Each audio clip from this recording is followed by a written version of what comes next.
Bonsoir à toutes, bonsoir à tous. Nous sommes heureuses de vous retrouver après cet été, en espérant que vous ayez passé un bel été et que la rentrée s'est aussi bien passée.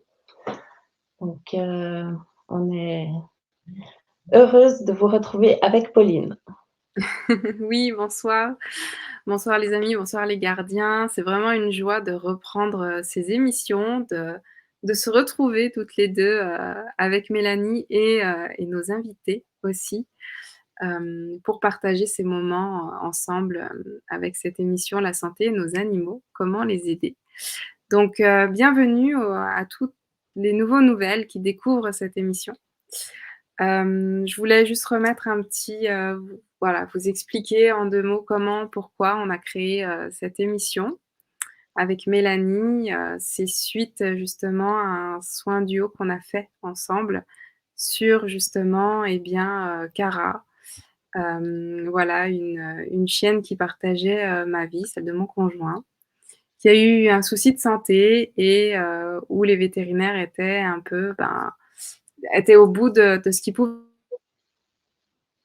faire et en écoutant cette chienne en commun, notamment et en soins énergétiques, en complémentation comme fait Mélanie, voilà pour la soutenir avec des plantes, avec plusieurs choses naturelles et bien, voilà, on a permis à Cara de gagner 1 an et demi supplémentaire de vie à nos côtés, dans l'écoute, la bienveillance et vraiment, voilà, l'amener jusqu'où elle pouvait, elle, aller et de là, on s'est dit: «Mais c'est juste dingue, en fait, on n'y pense pas et on ne connaît pas assez de praticiens justement en santé animale, de praticiens qui voilà, de diverses pratiques en fait, qui permettent justement d'aider nos animaux, au quotidien et voilà. Donc, du coup, on a déjà 8 émissions qu'on a faites, l'an passé, voilà, de septembre à juin. Donc là, on redémarre.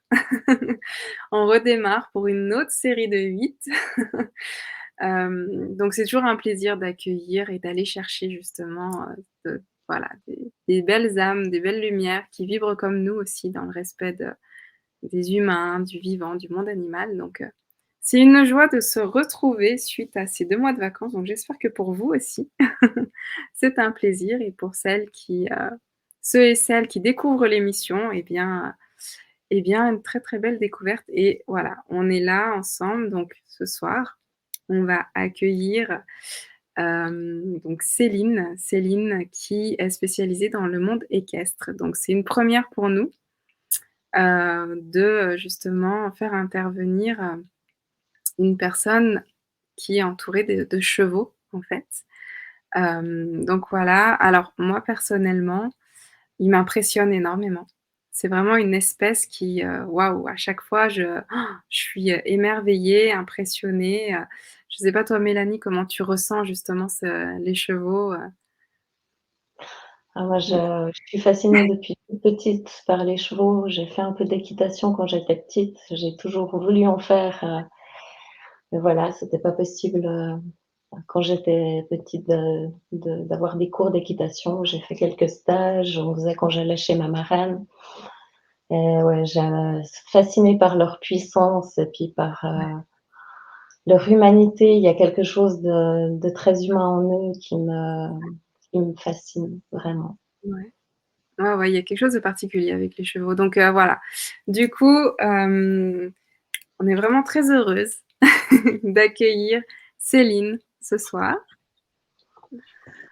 Bonsoir Céline. Bonjour à tous. Bonsoir à tous, à toutes. Bonsoir Mélanie et Pauline. Merci, de nous consacrer 1 heure, de ton temps, une petite soirée avec, voilà, en notre compagnie et puis en compagnie voilà, des gardiens qui écoutent, qui regardent ce soir. Donc juste petite technique, est-ce que vous pouvez me dire, ceux qui sont là à l'antenne, si le son est OK pour vous, si ça va de votre côté? Voilà, juste un petit OK, un petit bonjour aussi. Donc voilà et puis, alors Céline, la Oui. première question question que je vais te poser.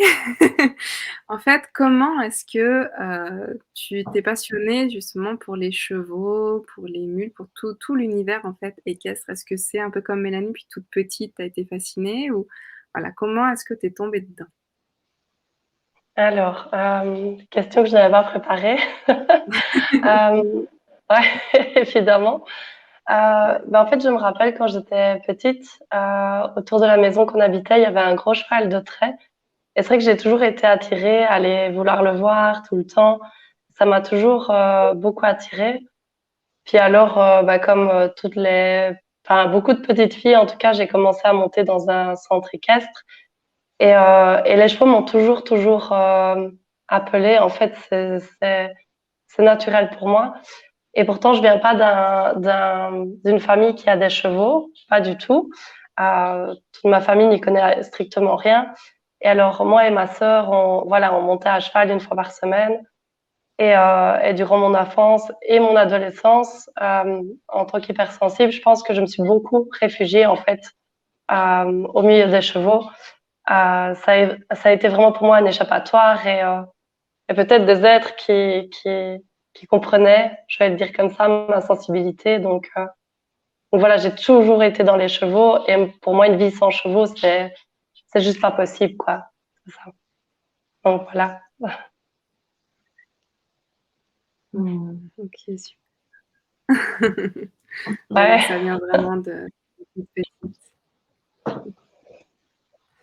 Donc vrai qu'ils du ont, coup, vas-y Mélanie.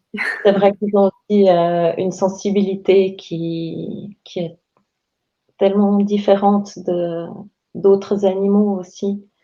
C'est à part, c'est vraiment à part. On peut pas, j'ai l'impression, enfin, trouver d'autres animaux qui ont ce genre de sensibilité-là. Il y a quelque chose de vraiment spécial dans leur énergie.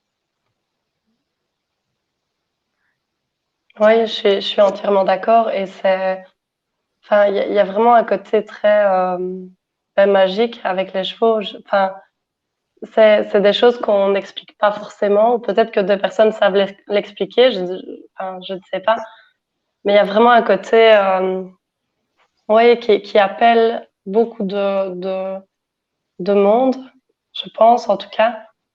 Et souvent, je constate qu'il y a pas mal de gens qui ont une enfance difficile et qui sont beaucoup réfugiés en fait auprès des chevaux ou d'autres animaux. Mais c'est vrai que oui, les chevaux ont peut-être un côté, je sais pas, je sais pas. J'ai pas encore investigué ce côté-là, mais en tout cas, moi, ça m'a permis ouais, de, d'adoucir un peu tout ça et ouais, de mettre, en tout cas maintenant, au service ma sensibilité, au lieu d'en faire un défaut et une tare qu'il faut absolument supprimer, quoi.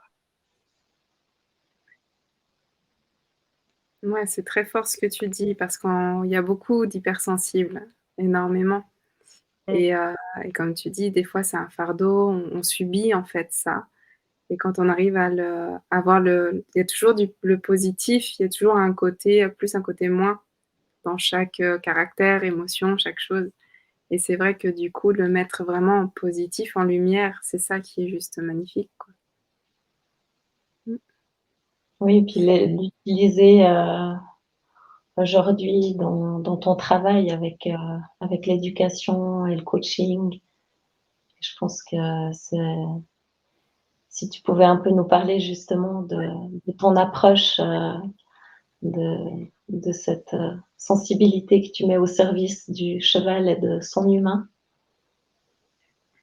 Oui, bien sûr. Euh, ben, enfin, oui, c'est difficile d'être, enfin, pour moi, c'est difficile hein, d'être très clair et très, ça part toujours dans tous les sens. C'est une force aussi parce que ça permet de ne pas s'ennuyer et d'avoir plein d'idées quand on rencontre un problème aussi. Euh, donc, oui, la sensibilité, ça sert beaucoup parce que moi, je remarque souvent que on travaille pas assez sur les détails, en fait. On attend toujours que le problème se manifeste, qu'un cheval cabre, par exemple, pour se défendre, alors qu'en fait, ça se voit depuis 5 minutes qu'il y a un problème et qu'on va aller vers une défense. Et en fait, moi, j'aime bien travailler de manière à ce que la défense ne vienne pas, que la défense ne se déclenche pas, en travaillant vraiment sur les micro-détails, les micro-expressions que le cheval fait. Après, il y a beaucoup de gens qui Enfin, moi, c'est plus un ressenti que j'ai quand je vois le cheval réagir, qu'il soit avec un cavalier ou sans cavalier. Et j'aime bien guider les gens, en fait, à essayer de sentir cette subtilité qu'a le cheval dans sa réaction, dans son mouvement, même quand un cheval suit quelqu'un, je dis toujours, est-ce que là tu te sens bien? Est-ce que tu te sens un peu oppressé? Comment est-ce que tu sens en fait ton cheval? Et si peu qu'on écoute, on ressent beaucoup les choses en fait, finalement. Et c'est vrai que dans notre monde de tous les jours, on a fort été coupé de tout ça. Et moi, j'adore ramener cette sensibilité parce que les chevaux font preuve une sensibilité extrême. Parce que je dis toujours, ils savent sentir une mouche sur leur poil. Donc voilà, ils savent faire preuve de sensibilité. Et j'aime aussi ramener une finesse dans l'équitation parce qu'on n'a pas besoin d'aide très forte en fait pour demander à un cheval de fonctionner correctement. Et moins il y a de contraintes, plus les choses deviennent invisibles et plus on danse en fait ensemble. Et c'est ça qui est beau avec les chevaux, c'est qu'ils nous le permettent en fait, de vraiment travailler avec ce subtil et ouais, c'est super intéressant. Ouais. Mm. Ouais, c'est passionnant, c'est vraiment passionnant. C'est une communication. Ça me fait penser à la communication non violente, justement, et à l'écoute intuitive, en fait. Il y a, de ce que tu me dis, ça résonne comme ça en moi, en fait, euh, par rapport à ça. Et, et enfin, dans ce que tu proposes, en fait, tu es éducateur, on appelle ça comme ça, éducateur pour chevaux. Tu me dis si je me trompe? Euh, bah, on peut dire ça. Ouais. Pardon, on peut dire ça. Moi, le terme que je n'aime pas, c'est dresseur, dresseuse. Ça, c'est quelque chose que, Un voilà, peu mieux. ouais. En fait, oui, je parle plutôt d'éducation plutôt que de dressage, parce que, enfin, une fois qu'on a un cheval éduqué, c'est-à-dire qui comprend ce qu'on lui demande, tout en apprenant à l'humain à parler cheval aussi. Parce que je dis toujours, ça va dans les deux sens en fait. L'humain doit apprendre à parler cheval et le cheval doit apprendre à vivre dans un monde d'humains parce que forcément on peut pas devenir des chevaux. Et à côté de ça, enfin, je trouve que les chevaux, enfin moi j'en ai jamais connu un seul qui n'aimait pas travailler avec l'humain à condition qu'il soit mis dans de bonnes conditions, qu'on lui donne envie, etc. Après, il y a des chevaux qu'il faut récupérer de traumatismes et de vie euh, moins, comment je peux dire, et de vie moins cool en fait. Donc il y a Pauline qui a disparu, du coup ça me perturbe un peu. Mais Ne t'inquiète pas, vraiment, non, c'est pas. il n'y a pas de souci. T'en fais pas. Mais voilà, ouais, voilà. Je Mm. ne sais même plus ce que je disais.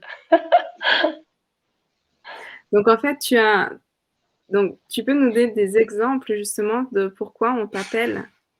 Quels sont voilà, les gardiens pourquoi en fait, est-ce que c'est certaines pathologies? Est-ce que tu fais souvent pour la même chose? Ou alors il y a voilà, explique-nous un petit peu.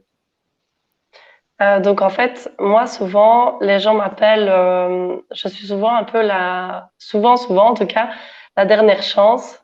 Donc c'est soit ils m'appellent, soit ils vendent leur cheval, soit ça va avec moi, soit ils vendent leur cheval. Et ça me met toujours un peu de pression du coup, euh, parce que, enfin voilà, je trouve ça en fait dommage qu'on attende le dernier moment en fait avant d'appeler quelqu'un. Parce qu'en fait, il y a tellement de choses qui pourraient se faire bien avant. Et alors, c'est vrai que voilà, moi, on m'appelle souvent quand on a essayé plein de choses, par exemple, pour faire rentrer un cheval dans un transport. Donc, on m'appelle quand vraiment, voilà, on n'y arrive pas. Et souvent, le cheval a déjà déclenché pas mal de défenses assez fortes.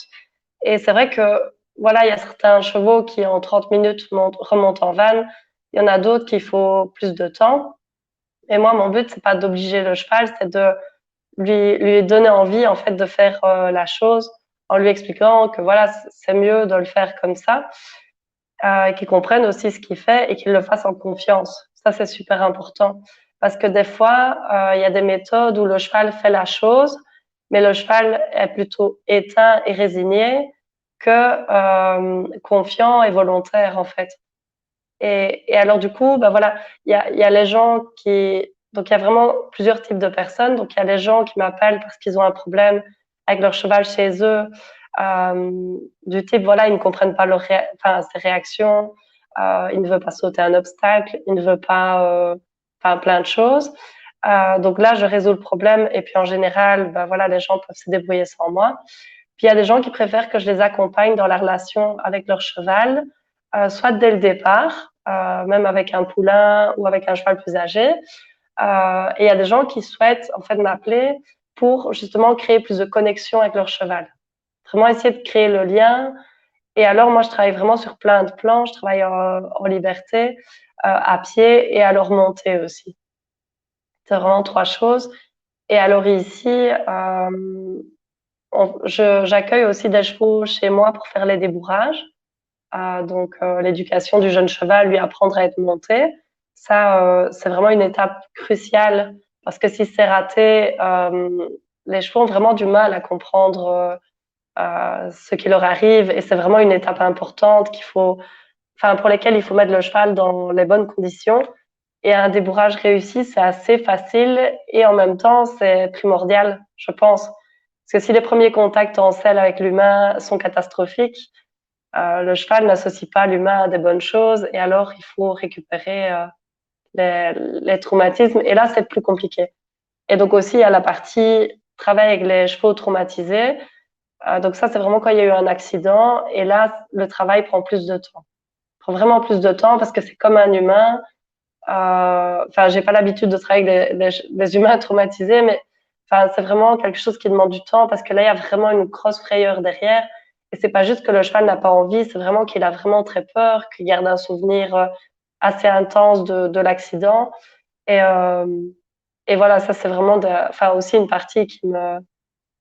Enfin, j'aime beaucoup moi les chevaux qui ont vécu des choses pas très cool et à qui on peut rendre en fait cette étincelle dans le regard et à qui on peut apprendre que l'humain en fait est juste là pour du positif et pour l'aider à s'épanouir en fait dans sa vie. Et, euh, et alors j'accompagne aussi les cavaliers qui montent à aller vers plus de finesse et de légèreté en selle. Une meilleure communication pour un meilleur fonctionnement du cheval aussi. C'est très vaste hein, comme euh, voilà. Merci Céline. Est-ce qu'on peut dire aussi que peut-être l'éducation qu'il y avait avant avec les chevaux a fait peut-être que certains gestes humains sont restés maladroits et du coup les humains ne savent pas forcément comment aujourd'hui agir avec leur cheval en toute bienveillance. Parce qu'il y a peut-être un peu justement des restes par rapport au fait que ben, l'éducation, un cheval, on le dressait, il fallait la cravache. Et puis, du coup, je ne sais pas ce que tu penses de ça. Euh, Si en fait, maintenant c'est ma vision des choses. Je pense qu'avant on chipotait moins, euh, dans le sens où voilà il y avait, enfin les chevaux on leur laissait pas forcément le mot à dire, on les laissait pas forcément s'exprimer dans les relations. Un cheval qui encore beaucoup à beaucoup d'endroits, un cheval qui chipote, qui refuse ou qui est difficile, je dis bien entre guillemets difficile. En général, les gens ne s'embêtent pas avec un cheval comme ça. Donc, on le met, enfin, on l'envoie à la boucherie ou autre. Enfin, les gens ne chipotent pas avec des chevaux comme ça. Et donc, en fait, souvent, il y a les gentils chevaux, entre guillemets, alors qu'ils sont tous gentils, mais il y a les chevaux, voilà, dociles, on va plutôt dire dociles, qui, avec 2 coups de cravache, bah, peuvent fonctionner très bien, parce que voilà, ils se résignent et ils écoutent. Et il y a les chevaux qui sont souvent plus intelligents, plus sensibles, plus émotifs, enfin beaucoup plus, voilà, qui ont vraiment beaucoup plus de mal à gérer tout ça et ou qui ne sont pas d'accord simplement avec ce qui leur sont proposés. Et là, ben, ce sont des chevaux difficiles que peut-être avant enfin voilà, dont on se débarrassait quand. Enfin, moi, j'entends bien la vieille école souvent quand je vais à des endroits. C'est que souvent, on me dit toujours, oui, mais tu n'as pas connu tel cheval, ça c'était une vraie cargne, t'aurais rien fait avec, quoi. Alors que moi, profondément, je suis sûre que si. Et, et enfin, je sais pas si c'est, je pense qu'il manque dans l'enseignement, en fait, le fait de rencontrer des chevaux qui ne sont pas dressés, parce que là, on peut parler plus de dressage, dans en fait l'équitation de maintenant, peut-être avant, mais bon, voilà, j'ai 30 ans, donc je ne sais pas non plus me prononcer sur avant. Mais les gens, en fait, apprennent à monter dans un centre équestre où il y a que des chevaux en général qui vont bien, ou alors quand ça ne va pas, en général, ben voilà, on les fait aller. Le moniteur va derrière et on y va un peu plus en force. Je vais dire ça, mais c'est pas une généralité non plus. Hein. C'est moi ce que j'ai connu aussi et ce que je vois beaucoup partout et ce qu'on me raconte aussi. Et, euh, et alors, ben, les gens, quand ils vont sur des chevaux qui écoutent comme ça, qui font que des tours de piste, voilà, et qui sont parfois un peu éteints, quand ils s'achètent leur premier cheval, souvent leur premier poulain, enfin, qu'importe l'âge du cheval, en fait, ils se rendent compte que c'est pas un cheval qui tourne depuis 10 ans, en fait. Et là, on se rend compte de ce que c'est un vrai cheval. Et un vrai cheval, ça agit comme un cheval, en fait. Et là, les gens manquent de clés et c'est normal en fait, c'est tout à fait normal et c'est ça que je tiens à dire, c'est que il faut pas culpabiliser ni quoi que ce soit parce que c'est tout à fait normal de pas avoir les clés, de pas savoir parler cheval parce que ben on est des humains, déjà on est fait à la verticale alors que les chevaux sont plutôt horizontaux et ce sont des proies, enfin c'est vraiment un autre mode de fonctionnement beaucoup plus enfin vraiment un autre mode de fonctionnement et ouais, enfin, je sais même pas si je réponds à la question là parce que je m'éparpille toujours, mais, mais voilà, enfin, ouais, je pense que, je sais pas comment c'était avant, mais je sais bien que maintenant, il manque et je ne blâme pas les centres équestres du tout, mais il manque ce côté où, ben, les gens, doivent apprendre à faire avec un cheval qui n'a pas du métier derrière, en fait, et qui peut déclencher des défenses et tout ça. Et les gens, quand ils achètent leur cheval, c'est souvent pour créer une connexion, une très belle connexion avec lui. Et souvent, ben voilà, on veut faire des câlins, on veut faire plein de choses. Et au final, c'est pas comme ça que ça fonctionne, un cheval. Ça a vraiment, enfin, c'est pas parce qu'on lui donne à manger tous les jours qu'il va forcément faire tout ce qu'on veut, etc. Donc voilà, et qu'on peut galoper sur la plage comme ça, les yeux fermés, quoi. C'est vraiment apprendre à communiquer comme un cheval avec son cheval et apprendre à son cheval aussi à comprendre l'humain et vraiment créer du lien, de la communication entre les deux. Vraiment ça que j'aime beaucoup amener en fait. Mm. Mm. Et j'ai toujours eu ce questionnement en fait. Donc oui, donc comme tu disais, les chevaux sont des proies. Mais en fait, pour moi, un cheval, il a une puissance juste extraordinaire en fait. Et dans le monde actuel, pour moi, je ne considère pas du tout comme une proie, quoi. Enfin, moi, de ma vision, de mon point de vue, en tant qu'humaine, de mon espèce, je me dis waouh, enfin, parce que j'ai pas connaissance aussi comme toi, tu vois, de cette espèce-là. Moi, je suis plus chien, on va dire, ce qui est différent. C'est pas les mêmes codes, enfin tout ça.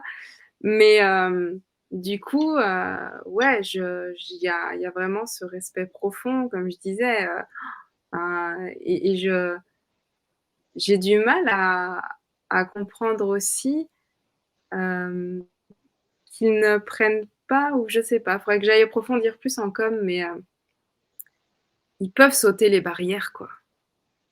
Enfin, pour moi, c'est pas le petit fil qui les retient, quoi.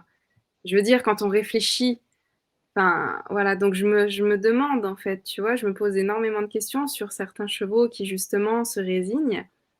Heu, En fait, mais pourquoi? Tu sais?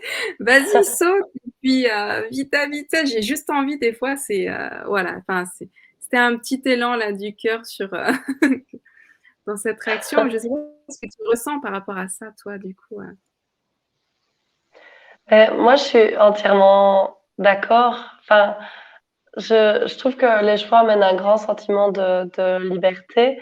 Et souvent, je dis, c'est parce qu'ils le veulent bien qu'ils restent avec nous, qu'ils acceptent de faire les choses, etc. Et ce qu'il y a, c'est que, enfin, les, ah ouais, comment dire, euh, un fil ne les retient pas, c'est sûr. Euh, Enfin, un cheval qui, entre guillemets, veut vraiment, vraiment partir ou quoi, peut peut-être le faire. Après, enfin, je comprends ce que tu veux dire, hein. Ça dépend un peu des infrastructures, etc. aussi, parce que des moyens de coercion, je sais pas si ça se dit comme oui. ça, euh, ça existe toujours. Donc, on pourra toujours obliger, comme enfin, dans n'importe quel truc.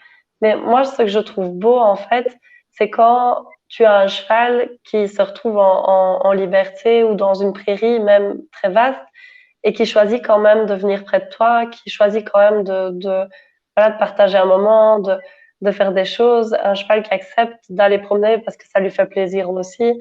Parce que voilà, une selle, ça reste une selle quand même, ça doit pas être super agréable à porter. Mmh. Mais voilà, entre guillemets, enfin, ouais, mais je comprends ce que tu veux dire, mais après, euh, si je reviens sur le fait que ce sont des proies, moi, j'en parle dans le sens où, en fait, nous, on n'a pas appris à parler avec des gestes, déjà, alors que les chevaux sont très observateurs. Ils ont vraiment besoin qu'on ait une gestuelle assez claire. J'ai toujours, il faut que nos bras vivent, faut que, et qu'on y mette l'énergie, l'intention, en fait, quand on travaille avec un cheval. Euh, et alors, la proie a plus tendance, enfin, quand il y a un problème, il y a toujours trois modes de défense. C'est la fuite, le combat ou ben la stagnation, la résignation en fait. Le fait de rester sur place, figé, pardon, je cherchais le mot, le terme. Euh, et en fait, les chevaux sont beaucoup plus dans la fuite en général. Maintenant, c'est vrai que si on leur permet pas la fuite, il peut y avoir soit le combat parfois, c'est-à-dire des défenses, des coups de pied, un cabré ou quelque chose comme ça, les morsures aussi, ou alors ben, figé, c'est la résignation, c'est plutôt ça. Et, euh, et ça, des fois, je trouve qu'on fait pas assez attention au fait que, à force de l'empêcher de partir, des fois, on a tendance à le résigner. Et qui dit résigner dit qu'il y a toujours une petite étincelle qui s'en va en fait. C'est alors que les chevaux ont une force incroyable. Enfin, ils sont impressionnants. Ils sont tous super impressionnants. Franchement, même le cheval le plus calme du monde qui est dans une prairie est super impressionnant C'est ça. de par ce qu'il dégage et tout ça. Mais oui, le côté proie, c'est juste que nous, on n'a pas appris à agir comme ça. Et eux sont forts à occuper l'espace, à regarder vision périphérique très très large, alors que nous, on est très focus, on est toujours dans la tête, enfin, en règle générale en tout cas. Et, euh, et c'est ça qu'il faut un peu revenir. J'ai toujours aussi à l'instant présent quand on est avec un cheval, parce qu'on est toujours dans le futur, dans le passé, et en fait, le cheval est vraiment dans le présent. C'est vraiment beaucoup de différence avec nous, et c'est important de le concevoir parce que enfin, quand on arrive dans une prairie et que le cheval tout simplement s'en va, parce qu'on est trop dans notre tête et trop dans nos tensions et tout ça, mais il faut aussi comprendre pourquoi et savoir comment y remédier progressivement, quoi, aussi. Et voilà, je sais pas si. Non, mais c'est passionnant, c'est vraiment passionnant. Et je sais, alors j'ai pas fait beaucoup de com, moi, avec des gardiens qui ont des chevaux, mais j'en ai fait quelques-unes. Et en fait, c'est fou ce miroir en fait qu'ils sont en fonction justement du gardien. Certaines fois des accidents ou des pas envie de travailler, plus envie justement de continuer, tu vois, dans le travail qu'ils faisaient tous les deux. Enfin, et c'est très souvent en résonance avec, comme tu dis, ce que ressent le gardien. Donc, ça me fait penser à ça, le fait d'être dans le présent, d'être 100% avec eux, d'être là vraiment en présence réelle et limite oublier un petit peu ses préoccupations, les laisser du moins de côté, le temps d'être avec son cheval. Je sais pas ce que tu penses par rapport à ça. Est-ce que tu as eu déjà dans le coaching des cavaliers justement des choses comme ça que le cheval disait en fait allô, tu vois, disait un petit peu au petit haut-parleur à son cavalier. Est-ce que c'est des choses que tu remarques toi dans tes séances? Oui, bien sûr, oui, oui. Bien sûr, c'est toujours, y compris moi avec mes chevaux, hein, c'est évidemment. Mais je remarque, oui, totalement. Ce sont vraiment des miroirs de ce qu'on est, de ce qu'on fait. Et c'est pour ça que les chevaux sont autant utilisés dans l'équi-coaching, etc. Parce que, voilà, même en entreprise, quelqu'un aura plus de facilité à comprendre un peu ce rôle de leader, bienveillant en fait face à un cheval, euh, parce que le cheval va vraiment pas va vraiment transmettre à la personne ce qu'il est, ce qu'il ressent. Et je dis toujours en fait quand on travaille avec un cheval, il faut être conscient de ses émotions et c'est pas évident, hein. Franchement, c'est vraiment pas évident parce que s'il y a des incohérences au fond de nous, le cheval va être le premier à mettre le doigt dessus. Et je dis toujours quand on va voir un cheval avec de la tristesse ou même de la colère, même pas forcément par rapport au cheval, il vaut mieux en être conscient, et encore mieux avec de la peur, parce que ça arrive encore plus souvent avec de la peur. Il vaut mieux en être conscient que de faire genre on ne ressent rien, on est bien et tout ça, on est confiant.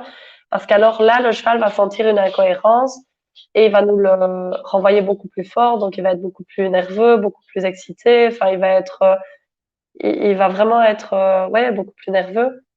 Et quelqu'un qui a peur, par exemple en selle, va avoir un cheval qui va avoir peur de tout, souvent en tout cas.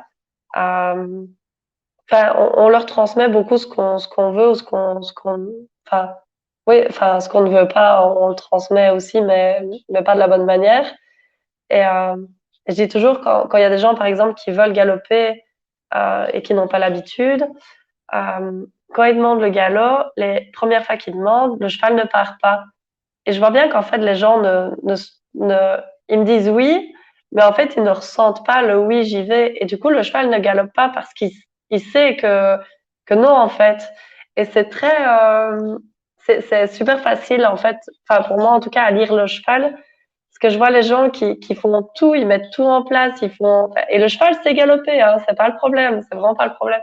Mais vu que dans la tête de la personne, c'est non, alors ça ne va pas. Et c'est super important en fait ouais, enfin, c'est important. Et c'est vrai que ce sont des vrais miroirs de ce qu'on est vraiment. Si on est nerveux, on va avoir un cheval un peu nerveux.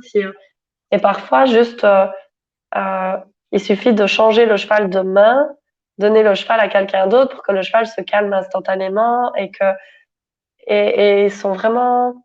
Et ça, moi, je l'explique peut-être par le fait que justement, ce sont des proies. Enfin, c'est pas si simple, hein, mais je l'explique un peu comme ça quand on me demande pourquoi. Et qu'en fait, leur survie dépend un peu de ce que renvoie le troupeau aux alentours. Donc, s'il y en a un dans le troupeau qui est agité, c'est que forcément, il y a un problème quelque part. Et donc, si l'humain est agité, ben, enfin, le cheval va recevoir ça comme info et forcément va l'être aussi parce qu'il va se dire, bah tiens, il y a un danger, alors qu'en fait, il y a rien du tout, quoi. C'est juste, enfin, il y a rien du tout. Et si par exemple un cheval a peur que l'humain n'a pas peur, on arrive dans un truc, le cheval prend peur de quelque chose et que l'humain se crispe à ce moment-là, bah, ça lui donne raison en fait de le faire parce que effectivement l'humain confirme que oui, effectivement, il y a bien eu un truc alors que mais c'est pas évident de rester détendu quand on a un cheval nerveux et, Oui, euh, et d'y aller sans et d'y oui, aller c'est sans appréhension ou même quand un cheval enfin ici on vient de passer un beau on a fait une retraite avec mon amie Monique Lavec, on a organisé une retraite donc on a accueilli des chevaux et des gens et c'est vrai qu'il y avait plusieurs chevaux qui étaient pas mal excités au début parce que c'était un nouvel environnement et je disais aux gens de rester hyper calme alors que le cheval bah, sautait au bout de la longe etc. Mais si on est nerveux à ce moment-là, ça va pas arranger les choses en fait. Et que si le cheval voit qu'en fait nous on reste hyper paisible et posé, au bout d'un moment il va se poser parce qu'il va voir que bah, en fait il y a rien, il y a rien du tout et donc ouais ce sont des vrais miroirs, vraiment des vrais miroirs et c'est très intéressant de travailler même en équi-coaching et tout ça. Le cheval est vraiment un merveilleux, enfin, ça a vraiment un côté magique en fait, vraiment vraiment. Mhm. Et ouais, puis, j'ai des bons retours, ouais. Juste, j'ai des bons retours par rapport aux séances d'équi-coaching, justement, où c'est juste magique et ça aide énormément les humains, quoi. Voilà. C'est Ouais, je suis d'accord. Et parfois, enfin, moi je travaille beaucoup sur le cheval quand je vais enfin donner cours ou que j'en prends chez moi, etc. Mon métier c'est beaucoup travail du cheval. Euh, Maintenant, je travaille toujours indirectement sur le propriétaire, toujours, même si je ne le dis pas et que les gens à la base ne m'appellent pas pour ça. Mais d'office, il y a un travail sur le propriétaire. Et parfois, le travail est beaucoup plus profond que ce que moi je suis capable d'amener parce qu'il faut vraiment amener le propriétaire à faire un travail sur lui-même en dehors de son cheval. Et à ce moment-là, en fait, je réfère toujours bah ici, je réfère à mon ami justement. Et voilà, enfin, je pense aussi qu'il ouais, il faut savoir. Enfin, chaque personne qui veut interagir avec un cheval doit savoir aussi euh, se regarder lui d'abord et puis comprendre pourquoi ça ne va pas. Il y a vraiment les deux parties. Il y a le travail sur l'humain et le travail sur le cheval qui compte beaucoup. et si un cheval, par exemple, il montre qu'il n'a pas envie d'être débourré, qu'il n'a pas envie d'être monté par l'humain, est-ce que tu as pu expérimenter que ça venait de l'humain ou bien est-ce qu'il y a vraiment des chevaux qui sont réticents à ça? Bah écoute, j'ai jamais eu le cas. J'ai fait environ une cinquantaine de débourrages, je dirais, et j'ai jamais eu le cas. Par contre, j'ai eu des chevaux qui ont été traumatisés au débourrage, qui ont eu des voilà, qui ont pas été. Je pense à un cas en particulier qui euh, qui portait bien son nom, qui s'appelait Bonheur et en fait c'est un cheval. Pour moi, c'est un cheval qui a une intelligence enfin très très grande et une sensibilité vraiment accrue. Et pour moi, c'est un cheval. Enfin, on le disait dangereux et bête, etc. Alors que pour moi, c'était une pépite euh, juste qui était devenu dangereux. Il était devenu dangereux, ça c'est sûr. Mais et lui, il a fallu un an pour le débourrer après qu'il soit allé chez un professionnel qui n'a pas réussi à le faire parce qu'il a vraiment eu des mauvaises expériences. Que parfois, et je comprends parce qu'en fait, souvent les gens ont l'habitude qu'avec plein de chevaux, ça va, etc. Et puis on fait les mêmes étapes avec un 20e cheval et ça ne se passe pas comme c'était prévu. Et là, on a l'accident, le traumatisme Et par contre, ce cheval-là, il a fallu du temps, mais après, il appréciait de monter. Et en fait, je suis très contente de l'avoir sorti de ses retranchements et de pas l'avoir laissé rester sur sa peur permanente, même des humains, même du contact, etc. Parce que maintenant, c'est un cheval épanoui qui part en balade, qui profite, et c'est devenu le meilleur cheval de l'écurie, quoi. Donc, euh, enfin, pour moi, il n'y a pas de cheval irrécupérable, et souvent ceux qui sont le plus traumatisés sont souvent des pépites voilà, à mettre dans des gants de velours, pardon, à vraiment bien comprendre, à vraiment bien à y aller avec beaucoup de sensibilité et tout ça parce que les méthodes classiques ne leur conviennent pas en fait. Et mais j'ai jamais eu un cheval qui appréciait pas travailler. Enfin, Mm. si sur le moment, mais en travaillant, enfin, en travaillant, chaque fois, on arrive à leur rendre l'envie et le plaisir. Et franchement, les chevaux ils sont tous volontaires si on arrive à déclencher ce petit truc. Et ils adorent qu'on soit fiers d'eux, ils adorent qu'on soit, enfin, ouais, faire plaisir, ils adorent participer. Enfin, j'en ai vraiment pas connu un qui ne voulait pas, franchement. Mm. Et comment tu redonnes confiance à un cheval traumatisé? Alors, En gros, pour avoir une idée des voies, des chemins que tu entreprends. ouais. En fait, Ouais, bah, c'est un sujet très ouais, vaste, hein, de justement, nouveau. il y a une question d'Hermine, justement, qui est un peu comme ta question, Mélanie. Vous pouvez l'aider à retrouver confiance en l'humain aussi. Enfin, voilà, comment est-ce que tu fais justement par rapport à tout ça dans les traumatismes? Donc en fait, enfin, je dis toujours tout est possible. Maintenant, il y a certainement une limite à ça. Et il y a une question de temps et enfin, euh, mais en fait, on peut, donc c'est un cheval qui a très peur de l'humain, on peut totalement lui rendre confiance. Mais il faut vraiment le mettre dans un cadre adapté avec quelqu'un qui a déjà confiance en ce qu'il fait, qui sait lui parler et qui sait surtout, euh, moi, enfin, j'aime bien dire, c'est le réapprivoiser, mais vraiment par petites touches, toujours. Il n'est pas question de lui clapper un sachet au-dessus de la tête et de lui dire, ben voilà, tant que tu bouges, le sachet reste. Ça, c'est vraiment ce que je ne supporte pas. Mais c'est vraiment essayer de voir. Par exemple, quand j'approche un cheval, tout à l'heure, je suis allée justement pour en rattraper un qui ne se laissait pas rattraper en prairie. Euh, c'est vraiment, dès que je vois le moindre petit inconfort dans sa posture ou quoi, chaque fois, j'arrête la pression parce que c'est trop pour lui. Et alors, j'utilise plein de techniques, qui est par exemple l'approche-retrait. Donc, même quand un cheval a peur, c'est le même principe. C'est vraiment, dès que je vois que le cheval, c'est trop pour lui, quand je m'approche ou quand j'approche quelque chose qui fait peur, je diminue automatiquement et j'enlève le truc. Et en fait, à force de revenir avec le truc, on grappille des centimètres, des mètres, etc. Et à force, le cheval commence à gagner en confiance parce qu'il voit que la chose peut venir, partir.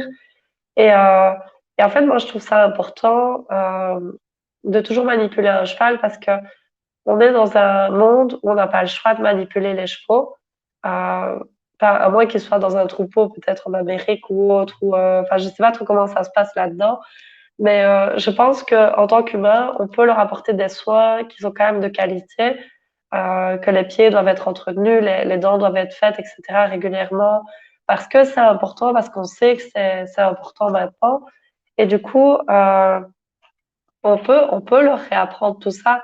Après, suivant la sensibilité de chaque cheval, ça peut prendre plus de temps aussi. Ça peut prendre plus de temps. Et le but, c'est vraiment d'essayer de jouer avec cette sensibilité, cette subtilité quand on approche un cheval qui a peur pour enfin, voir là où on va dépasser la limite. Et parfois, c'est pas grand-chose, hein. C'est vraiment juste faire un pas vers eux, c'est déjà suffisant.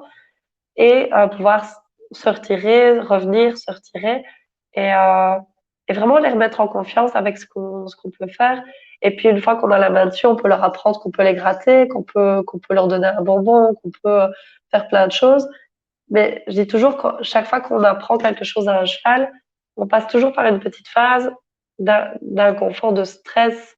Et ce qu'il faut essayer, c'est comme nous, hein. Enfin, évidemment, quand on apprend à conduire, il y a toujours une petite phase de stress où on pousse sur la pédale et puis on dit qu'est-ce qui va se passer. Puis en fait, ah, ça va. Enfin, mais voilà, on nous met pas sur l'autoroute directement non plus, quoi.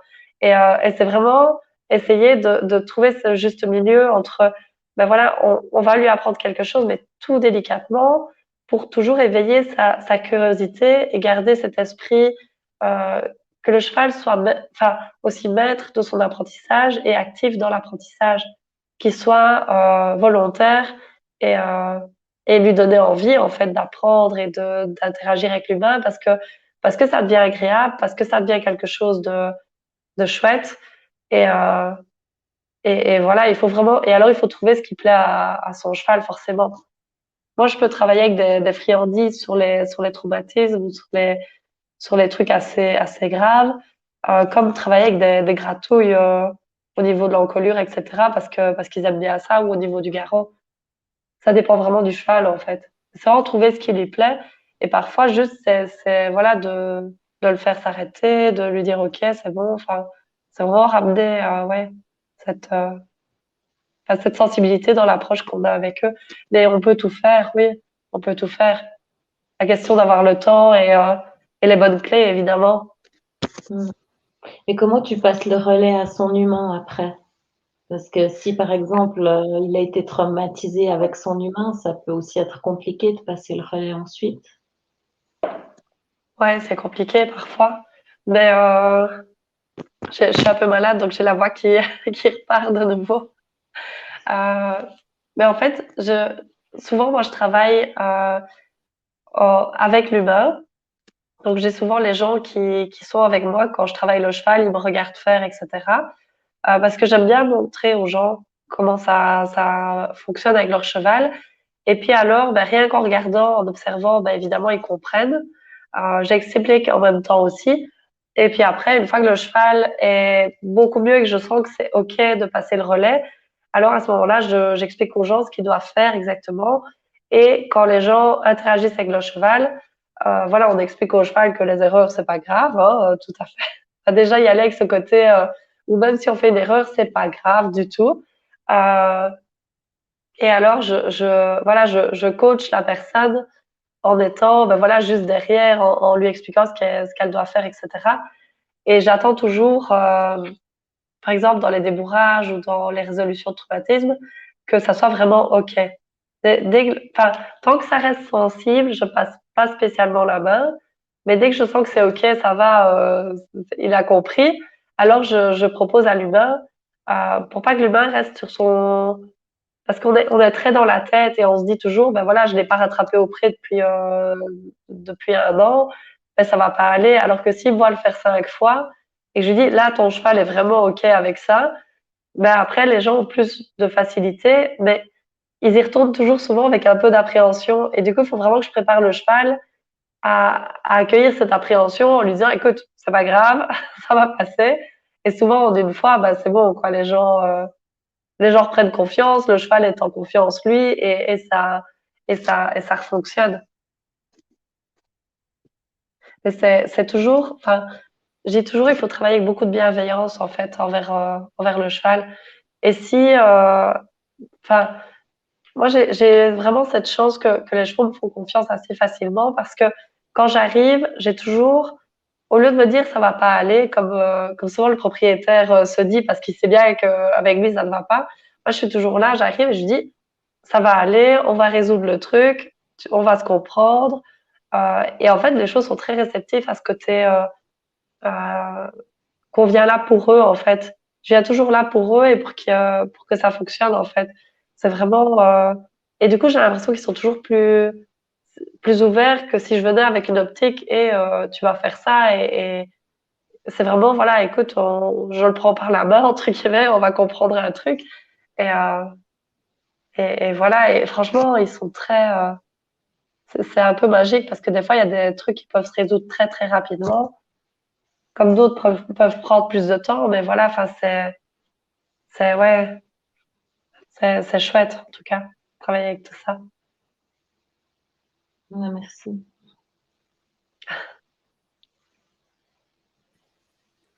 Merci pour voilà, nous avoir expliqué ton approche. Ouais, tu vois, moi, alors je sais pas vous, qui êtes en ligne, si vous avez des chevaux déjà, vous pouvez nous le dire dans les commentaires. Comment ça se passe avec eux aussi? Et puis, j'ai une autre vision, tu vois, du coup, maintenant.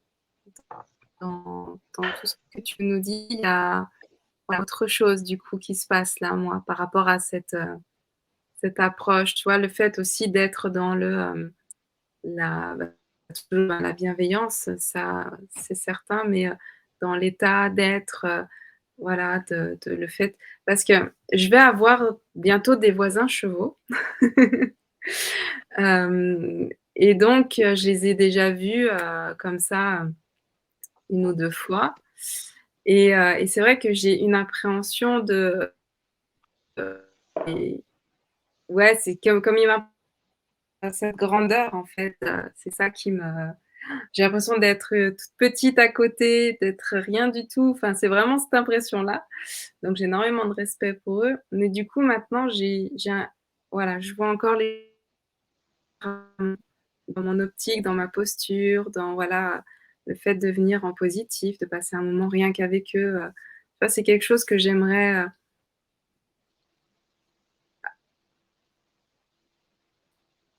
vraiment, que tu,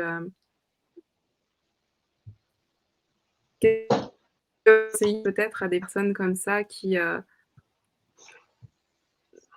justement, ben, voilà, voudraient pas forcément oui, dis-moi? Ça a coupé une partie, mais je, je vais essayer. Oui, ta Si tu veux bien connexion a reposer juste ta ouais. question. OK. Oui, donc je disais, en fait, comme moi, par exemple, avoir des voisins chevaux, donc c'est pas moi la gardienne, mais sans, vouloir les monter, sans tout ça, juste, en fait, être en parce que pour moi, les animaux sont des individus à part entière, en fait, tous peu importe la forme. Donc c'est vrai que quand je me balade, je croise des animaux, je leur dis bonjour comme je dirais bonjour à un humain, en fait. Moi, j'ai vraiment cette approche-là et donc ce que j'aimerais, c'est ça, c'est être là avec eux, en fait, en présence. Donc peut-être, voilà, m'asseoir dans le champ et juste, être là et voilà et s'ils ont envie de venir donc qu'est-ce que tu pourrais, voilà, peut-être conseiller? Quelle serait une approche qui soit respectueuse d'eux, de leur environnement et peut-être d'un échange potentiel ou pas ou, comment tu vois Oui, ça, bah, toi? bah écoute, enfin, je trouve que ce que tu proposes est très chouette déjà pour eux, je pense.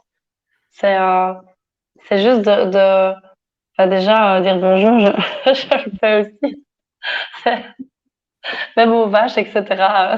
Oui, c'est ça. Moi, j'ai des 2 voisines vaches Ouais, aussi, c'est pareil, on a des rituels le soir à 19h, elles ouais, viennent faire un coucou, enfin, voilà quoi, c'est comme des voisines, quoi. ouais, bah, mais non, écoute, je pense que sincèrement, si tu dois avoir quelque chose avec ces chevaux-là, bah, déjà tu le sentiras parce que enfin tu es assez t'es sensible aussi et que tu sentiras ce que tu peux faire ou pas. Et c'est toujours par des enfin ça se voit vite quand on les embête ou quand on les embête pas. Mais dans tous les cas, si tu vas te mettre dans la prairie et que c'est eux qui initient les premiers pas vers toi, pour moi c'est OK, tu vois? Pour moi, c'est OK que à condition, voilà, que les gens t'expliquent, voilà, s'il y a pas un cas particulier aussi. Mais si tu es juste en présence et que ça se passe bien, ben voilà, c'est plutôt chouette et juste ce que je te conseillerais, si tu as pas l'habitude des chevaux et qui t'impressionnent, c'est de ne pas y aller avec de la nourriture dans la prairie, pour pas justement, leur apprendre à aller vers la nourriture en étant un peu oppressant parfois, tu vois? Oui. Donc mais franchement, enfin, si c'est juste aller dans la prairie comme ça, après c'est peut-être eux qui vont venir près de toi et qui vont demander le contact. Je sais pas, ça dépend un petit peu du cheval, mais peut-être qu'ils vont te demander un contact, peut-être que non Et à ce moment-là, ben, au niveau des chevaux, enfin, la plupart des chevaux aiment beaucoup qu'on les groom, comme on dit ça. Donc, c'est vraiment les gratter au niveau du garrot, au niveau, enfin, faut essayer de trouver le point qu'ils aiment bien, On gratouille. bah, comme sur les chiens. Voilà, c'est ça. Le point gratouille qui est sympa. Mais ça dépend un petit peu des chevaux. Il y en a qui aiment pas spécialement. Enfin, ça dépend, mais on le voit assez vite. C'est assez vite clair. En général, si tu touches quelque chose qu'il faut pas et qu'ils n'ont pas envie, ben, en liberté, ils s'en vont et c'est tout. Donc, euh, donc oui, enfin, tu peux faire ça. Je suis sûre que ça leur fera plaisir. Et c'est vrai que moi, je fais beaucoup ça avec les miens. C'est juste aller m'asseoir dans la prairie et ils sont toujours à venir voir ce que je fais, à vouloir à la limite travailler. Enfin, ils me demandent des trucs tout le temps. Et, mais ils aiment bien, en fait, qu'on passe du temps avec eux comme ça, je vais dire à ne rien faire et à juste être là et oui, parfois être un peu cheval aussi. Ouais, c'est Parce ça. qu'on oublie que ce sont des animaux qui ne font pas grand-chose dans une journée. Enfin, enfin, si vraiment on reste 1 heure avec un cheval dans sa prairie, il va beaucoup brouter en fait. Et c'est tout. Enfin, il va pas penser à 10 000 trucs à la fois, lire un livre, répondre à ses messages sur son téléphone et penser à ce qu'il va faire à manger ce soir. Donc, c'est bien aussi de ralentir un peu avec eux et on peut aussi s'amuser à faire des exercices de respiration avec eux. Et tout ce qui est cohérence cardiaque, ça fonctionne vraiment bien Ouais. avec eux. Donc, juste essayer de te mettre en cohérence cardiaque et ça les... Enfin, ils aiment bien, en fait, avoir quelqu'un en cohérence à côté. Ah, c'est Et une alors, s'il y info a un cheval, par exemple, intéressante qui parce que je respire, sais. ouais. S'il y a un cheval, en fait, qui Bah, respire un peu difficilement, un peu superficiellement, ce qu'on peut faire aussi, c'est être à côté de lui et juste prendre des grandes inspirations, expirations, vraiment respirer profondément. Et alors, on voit sur le cheval que ça le fait respirer beaucoup mieux. Et même dans les exercices que je propose, c'est toujours quand le cheval est un peu plus crispé et la personne aussi, bizarrement, je leur propose de respirer ensemble aussi. Et là, le cheval directement, quand la personne respire, ben, le cheval il commence à souffler, à prendre des grandes inspirations. Enfin, c'est assez impressionnant, mais Mm. ça tu peux faire, ouais. Ouais, bah, j'essaierai parce que je le fais avec une des ruches. Voilà, c'est juste une petite parenthèse. On a 4 Ouais, colonies et je fais avec une qui est assez, voilà, elle aime pas qu'on aille l'embêter ou quoi que ce soit, donc voilà. Et j'ai découvert qu'en faisant de la cohérence cardiaque avec elle et en chantonnant, et ben, elle était beaucoup plus calme, en fait. Donc maintenant, c'est moi qui ouvre cette ruche en cohérence cardiaque et avec, un petit air de musique qui va bien, que je chantonne. Et du coup, ça apaise vachement la colonie. Donc, ouais, c'est une expérience que je vais tester du coup. Ouais, une belle info que tu nous donnes. Merci. avec plaisir. Ça ne Hem, m'étonne pas je pense que ça plaît à tous les animaux, ouais, je qu'on pense aussi. soit, voilà, alignés. Ouais, Et donc, donc Sylvie qui nous euh, dit cohérence cardiaque, c'est respirer avec eux. Tu pourrais nous expliquer ce que c'est, la cohérence ah cardiaque? oui, bien sûr. Donc moi, je dis toujours au plus facile, on tape sur YouTube vidéo de cohérence cardiaque. OK Google. Au plus facile, c'est ça. Donc euh, en fait, c'est vraiment inspirer un certain nombre de secondes. Donc par exemple sur 4 temps et expirer sur 4 temps et toujours faire ça. Inspirer 4 temps, expirer 4 temps et le faire en fait pendant au moins 5 minutes, si possible plus longtemps, pour en fait mettre son cœur en cohérence. Enfin, vraiment essayer de ralentir les battements, je pense, en tout cas, et essayer, voilà, de vraiment être régulier dans tout ça. Et alors, voilà, au début, enfin, moi, je me rappelle, il y a peut-être 3 ans, quand j'ai commencé à faire ça, je tenais pas 3 secondes, en fait. Je savais pas inspirer 3 secondes, expirer 3 secondes, c'était beaucoup parce que je savais pas respirer. Et enfin aujourd'hui, je sais pas beaucoup respirer vu que je suis enrhumée. C'est pas, c'est pas l'exemple, mais, euh, mais maintenant, ça m'arrive de tenir 6 secondes facilement, quoi. Et les chevaux, en fait, ça leur fait du bien. Les autres animaux, certainement aussi. C'est vraiment toujours faire le même nombre enfin, le même temps d'inspiration et le même temps d'expiration. Et ça aide beaucoup et ça aide à avoir à s'apaiser et à retrouver un état de calme aussi. Et c'est comme quand on apprend à conduire, si tout le monde a le permis ici, c'est que, ben voilà, au début, c'est un peu difficile, il faut y penser. Et en fait, après, dès qu'on prend une inspiration, on commence à rentrer en cohérence et ça devient de plus en plus facile parce qu'on s'est entraîné. Et du coup, je dis toujours quand on a un souci avec son cheval, c'est vraiment une des clés dont on peut se servir. En fait, c'est vraiment s'entraîner à la cohérence cardiaque et l'utiliser. Et moi, quand je vois qu'il y a un cheval qui monte en tension, ben, d'un coup, je commence à respirer comme ça et automatiquement, il redescend, en fait. C'est très chouette, franchement. Tu connais la Trust Technique de James French? Mais écoute, j'ai entendu à l'appel des chevaux, j'ai écouté quelqu'un qui parlait de ça. Et en fait, ça parlait beaucoup de bienveillance, etc. Et ça me parle beaucoup pour peut-être pour plus tard quand j'aurai un peu de temps pour aller découvrir ça. Mais en tout cas, ce que la personne disait de ça me parlait vraiment beaucoup. C'est agir avec bienveillance et tout ça, et c'est des trucs que je pratique. Enfin, ouais, enfin, ça résonnait pas mal avec ce que je fais. Et ça m'intéressera d'approfondir ça.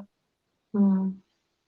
Mais tu trouves des vidéos sur YouTube et puis autrement, ils proposent aussi des formations en ligne. Mais j'ai vu, oui, j'ai vu et il Ouais, faudra que je. ouais, ça me fait un peu penser à ce que tu fais, comme tu te cales. Voilà, il y a aussi tout ce côté d'être avec le cheval en sa présence, d'être en pleine présence en fait. C'est ça. Oui, Mm. exactement. Mm. Mais franchement, ça m'a intéressé quand j'ai entendu la personne en parler. Je connaissais pas et ça reste dans ma tête. Donc, à mon avis, à un moment, je vais aller étudier ça parce on n'a jamais fini d'apprendre. Hein. Ah, Mm. Non, c'est clair.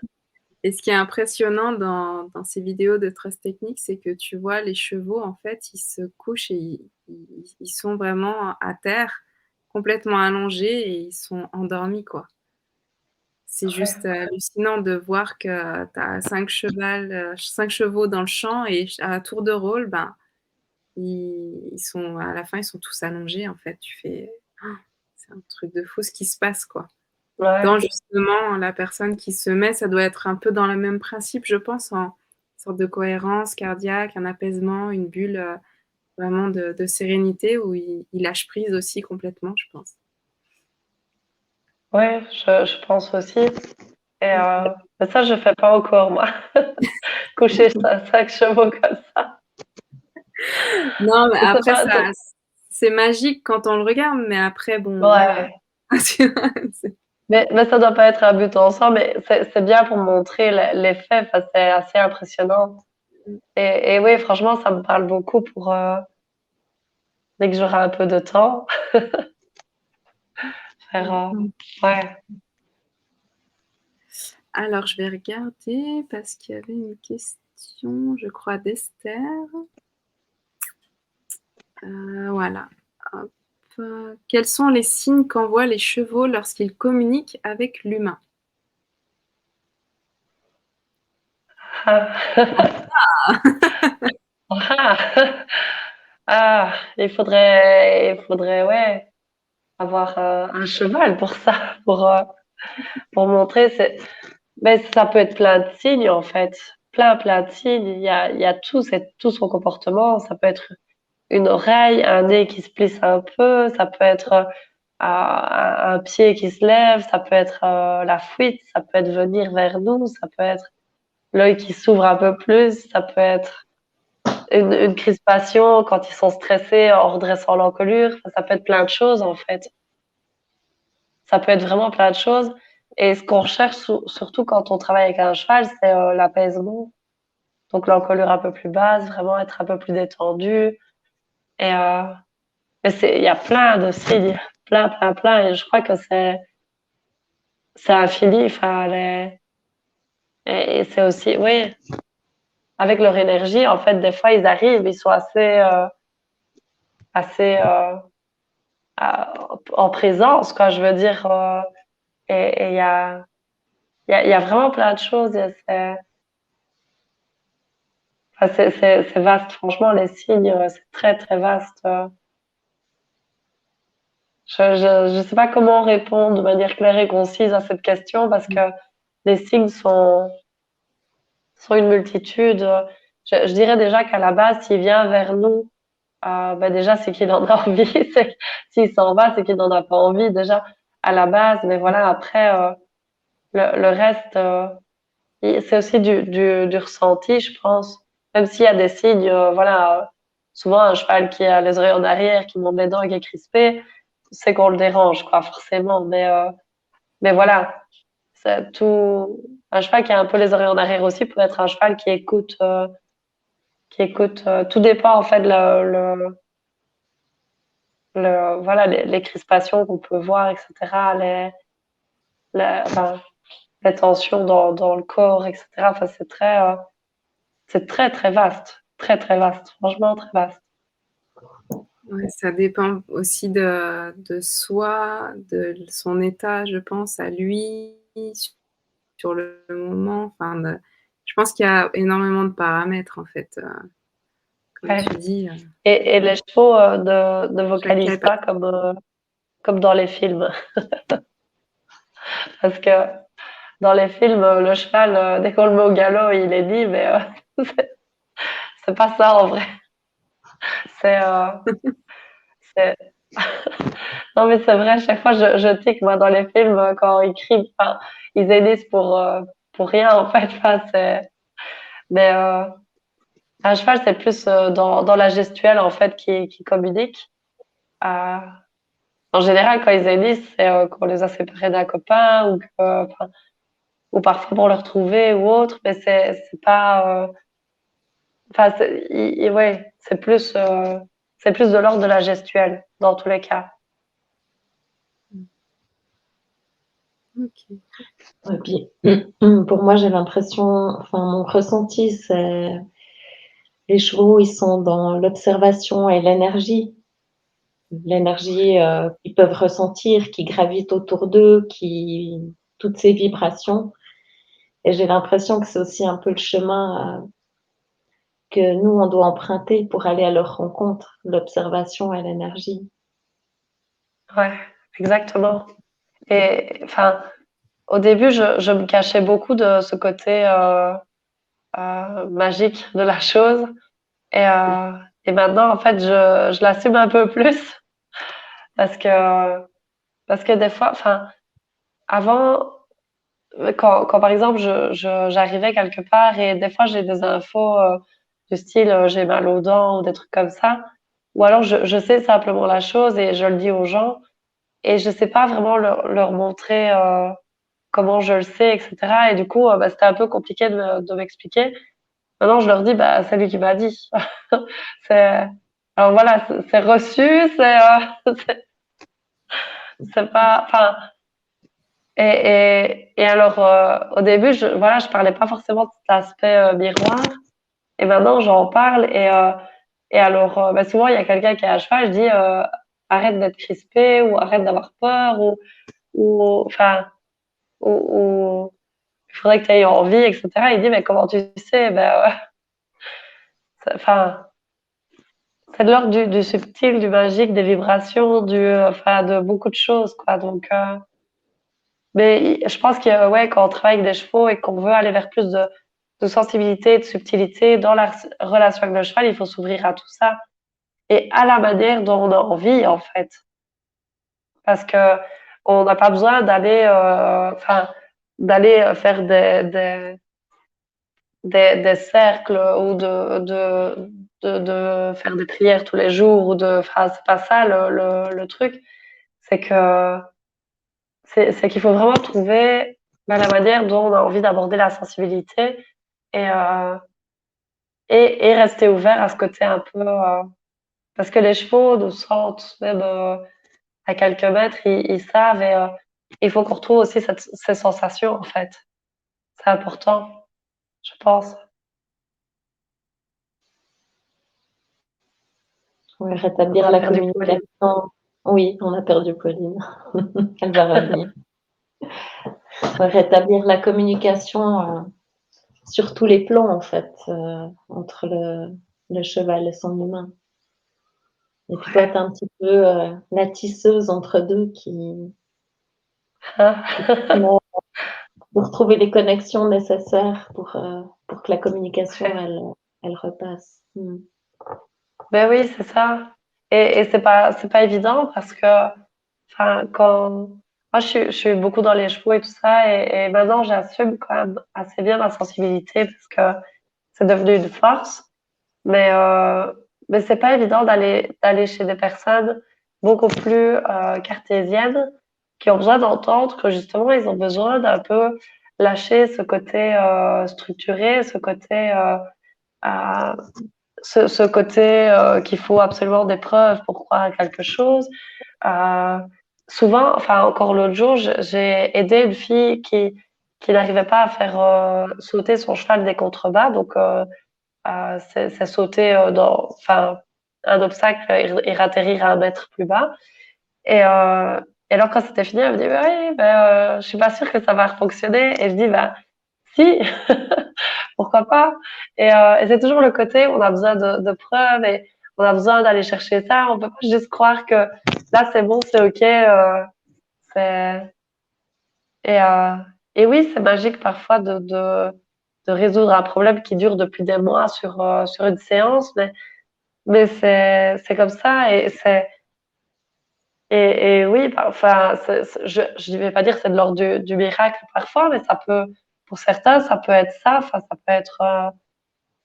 Et souvent, ben, on a tendance à me dire, ben oui, ben là, il est dans un bon jour. Oui, mais non, c'est pas un bon jour. C'est juste qu'on a mis tout en place pour pas créer des défenses, pour pas faire des trucs. Et ouais, enfin, moi, j'ai envie de plus de joie, en fait. De joie, de légèreté dans ce monde de l'équitation. Parce que je pense que l'équitation a toute sa place, toujours maintenant, et que les chevaux, enfin, ce sont des animaux qui ont besoin de bouger énormément. Et, euh, et pour moi, un cheval, euh, je dis pas qu'il doit être emmené en balade, etc., mais ils aiment bien, en fait, être utiles, je pense, pour la plupart, en tout cas. Je vais dire 95% peut-être. Même si, franchement, j'ai pas connu un seul qui n'aimait pas, en fait, ce qu'on lui proposait. Du moins quand on retravaille, hein. Je dis pas au départ. Mais pour moi, c'est important d'apprendre l'équitation, mais de manière juste et qui nous convienne. Parce que souvent, voilà, ce qu'on apprend ne nous convient pas. Donc, vraiment apprendre une équitation qui nous convient et oser dire non à ce qu'on ne trouve pas juste aussi avec par rapport à son cheval. Si par exemple on n'apprécie pas la violence, moi je trouve ça tout à fait légitime déjà. Et on n'est pas obligé d'écouter, on peut se tourner vers autre chose aussi, forcément. Et, euh, et oui, c'est juste. Enfin, l'équitation est importante parce que les chevaux sont de monteurs en fait. Et ce sont des animaux, enfin je le constate, j'ai déjà vu des chevaux qui n'étaient pas débourrés et qui n'ont rien fait en 12 ans. Le plus vieux que j'ai connu qui était pas débourré, il avait 12 ans. Et en fait, le cheval n'était pas bien dans sa peau, en fait. Parce qu'il n'avait pas assez bougé, parce qu'il n'avait pas assez travaillé. Et on aurait dit un vieux cheval. Et je pense que ce sont des animaux qui ont besoin quand même de bouger, qui ont envie, qui... Après, il faut trouver un juste milieu aussi. Et apprendre à le faire correctement.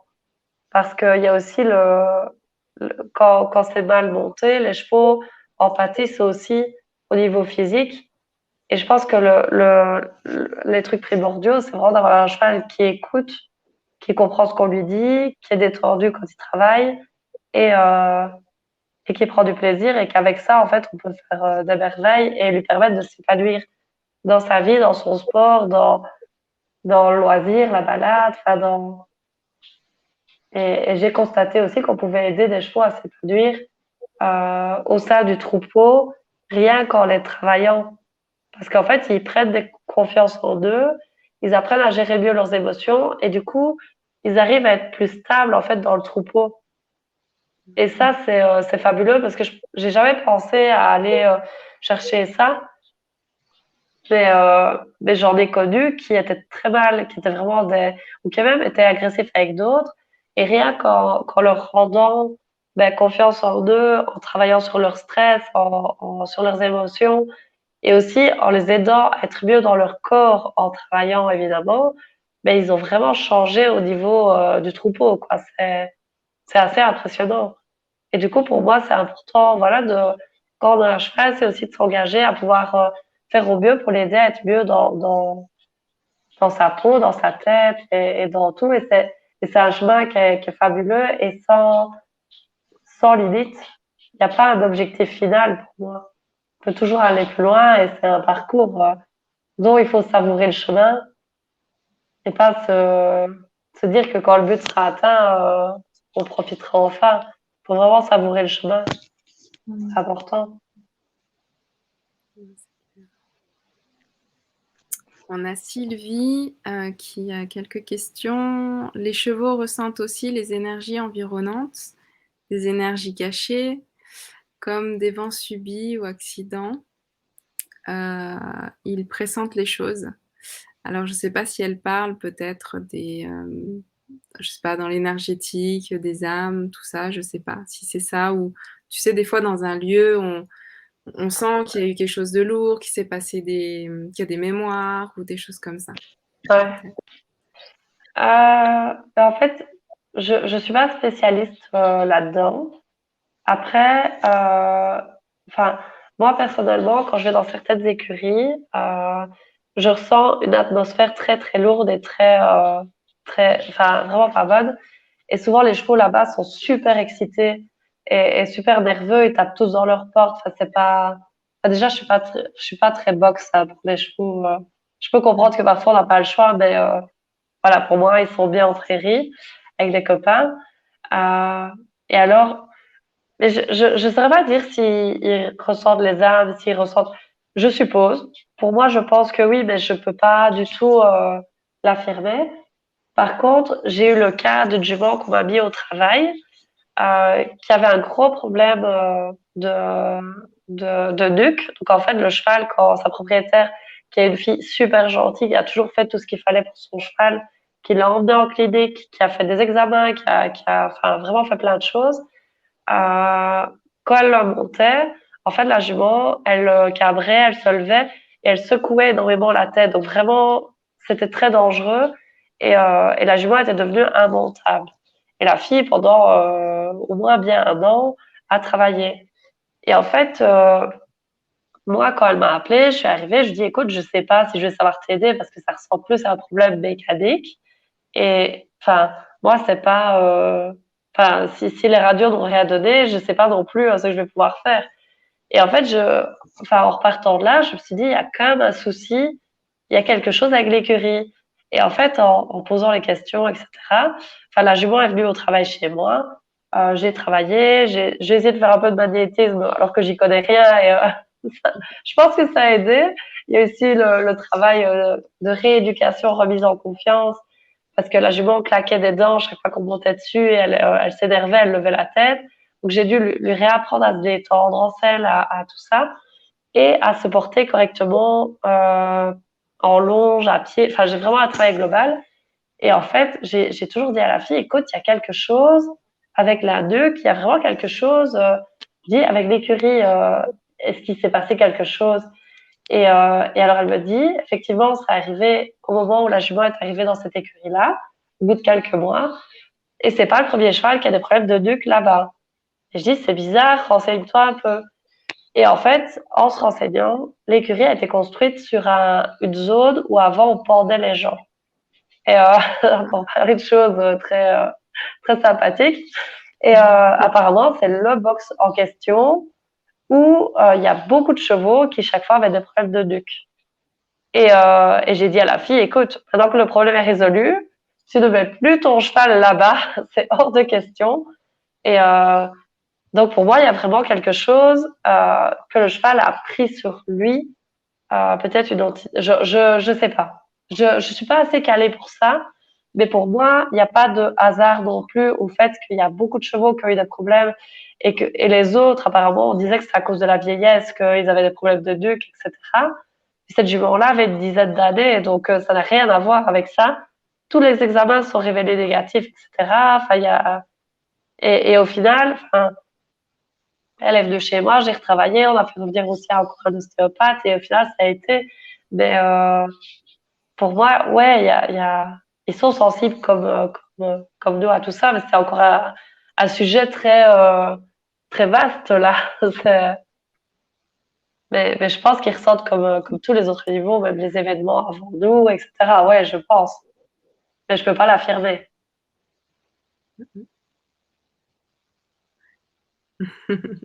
Je sais pas Merci ce que pour vous en pensez, ce les filles, mais partage parce que ouais, enfin, ouais, je pense que moi, de mon côté, avec l'expérience, les diverses expériences que j'ai eues, les animaux en général sont influencés par les énergies, en général des lieux, des entités, des êtres de la nature, peu importe en fait la forme d'énergie, mais en fonction de leur sensibilité, en fonction d'où ils viennent, enfin voilà, il y a plus ou moins des sensibilités qui se font, ils agissent plus ou moins en fonction en fait. Et parfois oui, ça peut influencer sur le comportement, donc pour moi, je suis pas étonnée de ce que tu me dis et on le voit qu'il y a des ben voilà, comme par hasard, ils ont des problèmes de nuque quoi. Enfin, c'est ça, donc il y a un lien, la corrélation, enfin voilà. Après, chacun pense ce qu'il veut et chacun, voilà, prend l'histoire qui lui convient, mais une fois qu'on sait ça, après, si la jument elle a plus du tout de problème de nuque, en étant changée d'endroit, bon, bah, voilà, c'est le principal ouais. et voilà quoi, mais ouais. C'est assez, voilà. C'est assez, ouais.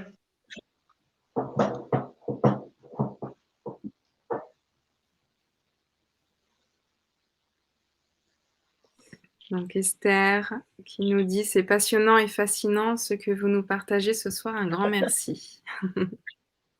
Merci à toi, Esther. Si vous avez encore des questions, n'hésitez pas. J'ai presque plus de voix, Oui, donc mais ça posez-vous va aller. oui, ça va faire 1 heure et demie bientôt, donc on Ouais. va on va pas tarder aussi à clôturer. Je sais pas si tu as d'autres, choses Mélanie, d'autres questions, d'autres choses à aborder?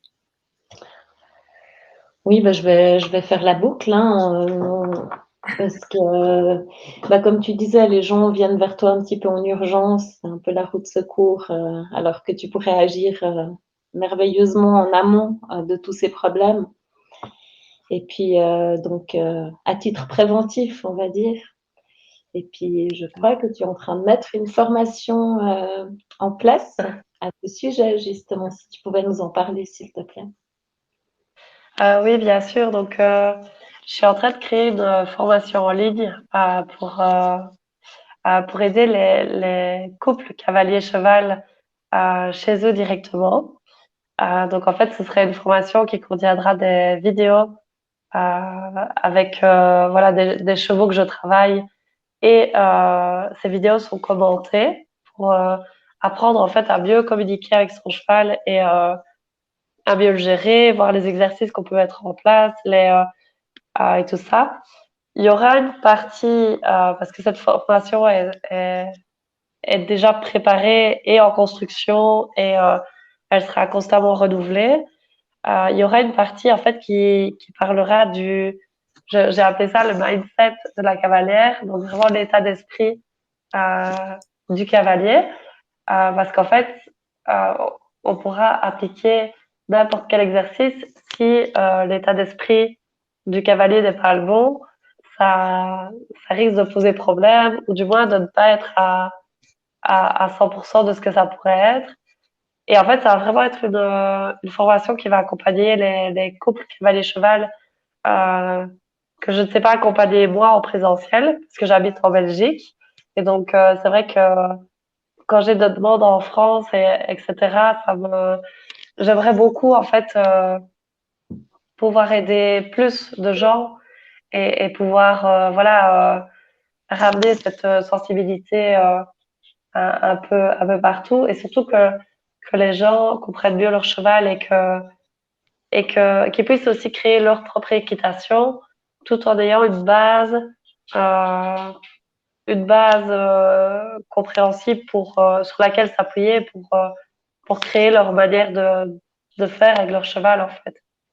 Et vraiment éviter un maximum d'accidents et avoir de plus en plus de cavalières, c'est beaucoup de femmes que j'accompagne, et de chevaux épanouis dans leur vie et qui se sentent libres de d'aller où ils veulent et de s'exprimer.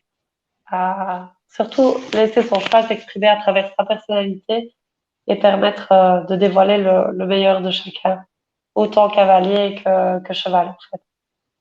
Cette formation sera bientôt en ligne et bientôt,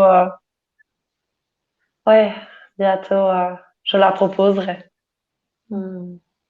Ça va être Et génial. pardon, dans ta formation, tu proposes justement enfin, tu proposes des approches pour amener l'humain à reconnaître son cheval dans sa globalité. Euh, ouais. Tu parles plutôt de personnalité et tout ça, là, quand Hmm. tu dis reconnaître. Oui, en fait, enfin, moi, c'est vraiment le but.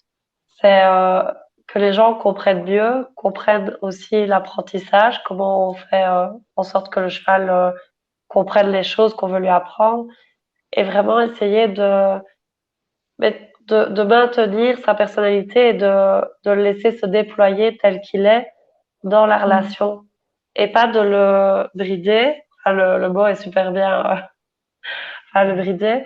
Euh, et d'avoir un cheval qui écoute au doigt et à l'œil, mais qui est plus présent, en fait. Je veux vraiment que ce soit une relation de partenariat avec le cheval, tout en laissant se déployer vraiment le cheval dans la relation et le laisser être ce qu'il est euh, au meilleur, en fait, et physiquement et mentalement, parce que les deux sont importants aussi, et, euh, et chez le cavalier aussi, quoi, évidemment. Ouais, c'est important. Hmm. Ouais. Ah, c'est génial. Et Sylvie qui demande, est-ce que pour juste les côtoyer, donc elle parle de ta formation, ce mindset serait utile? Pas Oui, bien forcément sûr. le travailler, mais pour voilà, dans la... Ouais, bien sûr, bien sûr. Et, euh, et c'est surtout, enfin, ça peut être utile aussi dans la vie de tous les jours. C'est ça que je dis, c'est que, enfin, quand on travaille sur son cheval et sur soi pour son cheval, on travaille toujours aussi pour, enfin, on évolue aussi dans sa vie personnelle, professionnelle et la vie en communauté, parce que les chevaux nous apprennent bien quelque chose, c'est la vie en communauté aussi.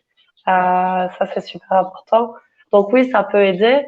Alors, c'est vrai que ce serait une formation globale pour ceux qui ont envie, voilà, ça concerne beaucoup les gens qui ont leur cheval chez eux et qui ont besoin d'un accompagnement pour mieux les comprendre. Ça, oui, c'est surtout ça que ça concerne en tout cas. Mais ça peut être utile aussi, ouais, clairement, ça peut être utile. Ok, super. Donc tu nous tiendras au courant une fois que Ouais, ce sera prêt, que ce sera en ligne. On avec partagera plaisir. ça en groupe, dans les groupes. Et puis voilà, vous savez que c'est imminent, c'est dans les tuyaux. Ouais, Donc voilà. Ben, merci beaucoup en tout cas pour cette soirée, vraiment très riche en connaissances, partage. Je pense que je vais rêver des chevaux cette nuit. ah, Il y a des chances. ouais, Heu, merci infiniment. Donc Esther, je vous souhaite une belle réussite au lancement de votre formation en ligne, réapprendre l'harmonie humain-cheval. C'est chouette comme idée, ça vibre bien, bravo. Donc voilà, tu as les Super. Merci encouragements beaucoup, d'Esther. Esther. Merci. Donc voilà, on nous remercie voilà, pour cette soirée.